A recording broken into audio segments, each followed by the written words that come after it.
Hi అండి, hello, welcome back to my channel this BB blogs. So ఇక్కడ నేను ఒక చిన్న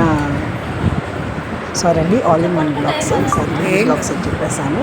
ఇది ఏంటంటే మా స్కూల్లో స్టూడెంట్స్ ఈ బ్రెడ్ని కొంచెం వాటర్తో స్ప్రింకిల్ చేసి ఒక 2-3 days అలాగే ఐసోలేటెడ్గా పెట్టేశారండి. So it changes into blue black colour.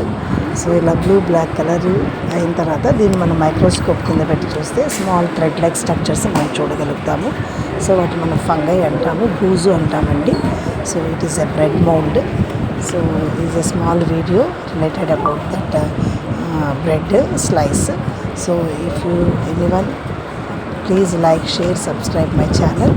It is a science project. So please share చేయండి, సబ్స్క్రైబ్ చేయండి. సో ఫంగై అంటాం కదా మనం. సో ఫంగై అండి, బ్రెడ్లో నుంచి ఫంగై తీశారు పిల్లలు. సో ఇవి మైక్రోస్కోప్ కింద పెట్టి చూస్తే స్మాల్ థ్రెడ్ లైక్ స్ట్రక్చర్స్ మన కంటికి కనిపిస్తాయి. సో ఇక్కడ నేను తీస్తున్నాను చూడండి, బట్ అది మనకి కనిపించదు, microscopic characters.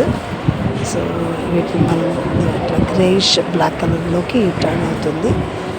So it's a small video about bread mold, which is fungi, you can see. Thank you so much for watching.